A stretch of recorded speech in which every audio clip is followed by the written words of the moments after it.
Hey folks, Julian Sanchez here with your WatchCats daily news update for Thursday, April 10th, 2025.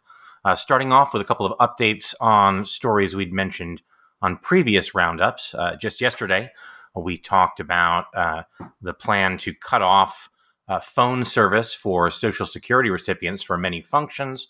Apparently, the backlash to that has been so great that plan has now been mothballed.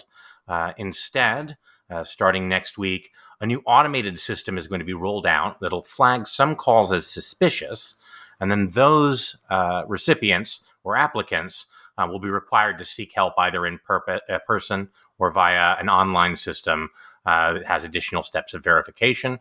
Could still present some barriers to those people, but the backlash has halted the plan to eliminate phone service for those categories of Social Security recipients. Also, we've talked previously about fears by federal workers that DOGE is using AI to monitor communications and look for anti-Trump sentiment. That was based initially on a report in Reuters that was fairly thin, didn't have a lot of detail. The Guardian, the UK-based newspaper, has followed up on that, speaking to a range of federal workers from different agencies, from the Environmental Protection Agency to the State Department to Housing and Urban Development, and found that consistently managers are in fact telling their staff that they should expect their communications are not private and may be monitored by DOGE, including for things like anti-DOGE or anti-Trump sentiment, or otherwise not being fully on board with the transformational DOGE agenda. Though it's worth noting that at least formally, one EPA spokesperson did deny those reports to The Guardian. Still, a lot of sources from a lot of agencies are saying this is what people are hearing from their own managers. One side effect of this, quite predictable, is that people are moving their conversations off of the official monitored channels and into either in-person discussions or communications on private devices. Apparently, this is quite a trend. We all recall the story from The Atlantic from a couple of weeks ago involving the use of the commercial encrypted chat app Signal to convene a high-level and, in many respects, probably classified discussion of plans to strike Houthis in Yemen. But as in that case, I think there's potential concern here that the more employees feel like they need to move their conversations off of formal channels, the more this creates barriers to transparency, barriers to Freedom of Information Act requests, as the official systems that are accessible by transparency policy and transparency statutes no longer contain increasing amounts of the actual day-to-day communications between staff. Moving on to new news. The Department of the Interior has fired a number of senior leadership following a fight over DOGE's access to key payroll systems. This comes via nextgov.com. The casualties include the Interior Department's Chief Information Officer, Darren Ash, its Chief Information Security Officer, Stan Lowe, as well as Associate Solicitor Tony Irish and Human Resources Associate Director Julie Bednar. All essentially fired for objecting to DOGE's access to key payroll systems, the security and policy problems with which had been laid out in a memo to the political appointees at the top of the department last month.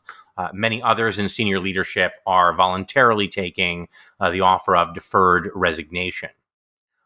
From Axios, we have the news that Democrats in Congress, in particular the Congressional Progressive Caucus, are preparing a campaign to pressure the government to ensure that Musk, in fact, leaves his role in government at the end of May, when his status as a special government employee runs out. There's been a lot of conflicting stories about this. Some saying Musk might leave ahead of schedule. Others saying Trump is thinking about looking at ways to keep him on. At present, his status as a special employee runs out at the end of May. And so this is Democrats attempting to ensure that that is adhered to. And he runs back to running Tesla and posting nonstop on Twitter. A couple of stories from Wired. One involves a service agreement that the magazine obtained between Doge and the Department of Labor, showing that they'll be paying a $1.3 million fee to 4 employees tasked to DOL and describing the scope of their work, which mostly involves transforming the agency's digital systems. The second story is about a probe or audit of Doge itself by the Government Accountability Office. The GAO, if you're a wonk who likes to follow the weeds of government policy, will know the GAO is a kind of independent investigative oversight bureau that reports to Congress. So this is an entity that works for Congress, often producing reports on, well, the kind of thing Doge is supposed to be doing, on the efficiency of government operations and agency operations, and also their compliance with federal law. This investigation is said to be broadly centered on Doge's adherence to privacy and data protection laws and regulation. Of course, a lot of questions have been raised about whether Doge's efforts to access and consolidate sensitive government databases across many different agencies are in fact in compliance with the Federal Privacy Act and other subsequent legislation meant to ensure the compartmentalization of sensitive government databases. Also, the Center for American Progress is a progressive think tank folks might be familiar with, has set up a tracker for Doge cuts by city, state, and congressional district.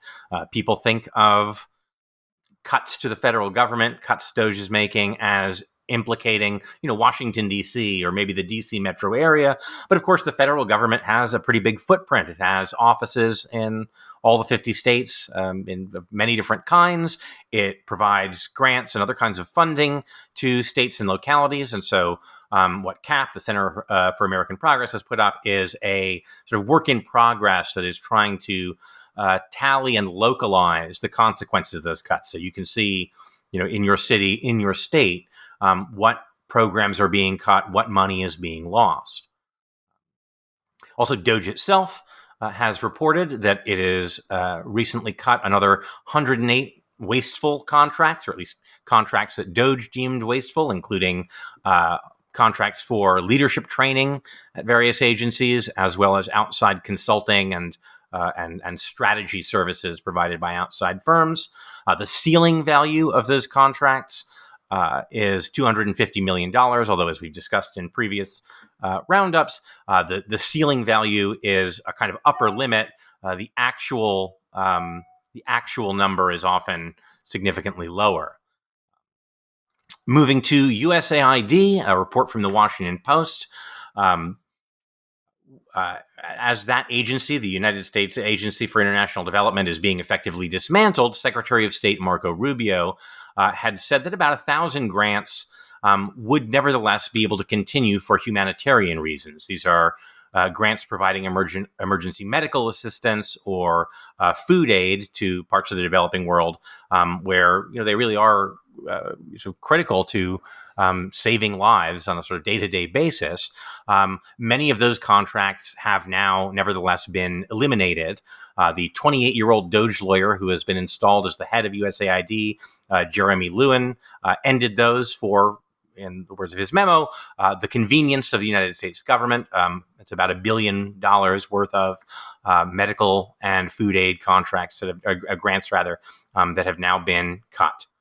And stepping back from the day-to-day news stories, a couple other things that I think folks might find worth checking out.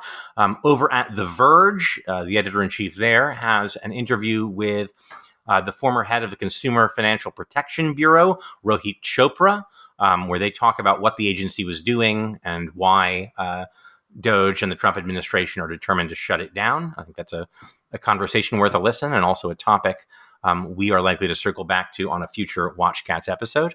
And Rolling Stone has a sort of long feature called Inside Elon Musk's Gleeful Destruction of the Government. It is probably, if you've been following WatchCats on a regular basis, not a lot there that you have not heard, but it's a good 30,000-foot look at Doge's mission.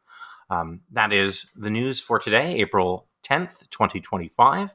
We hope you will check back with us tomorrow for another news update. And I look forward to our next main podcast proper, where we are going to be examining the privacy implications of DOGE's attempt to access and consolidate so many federal databases. We'll catch you then.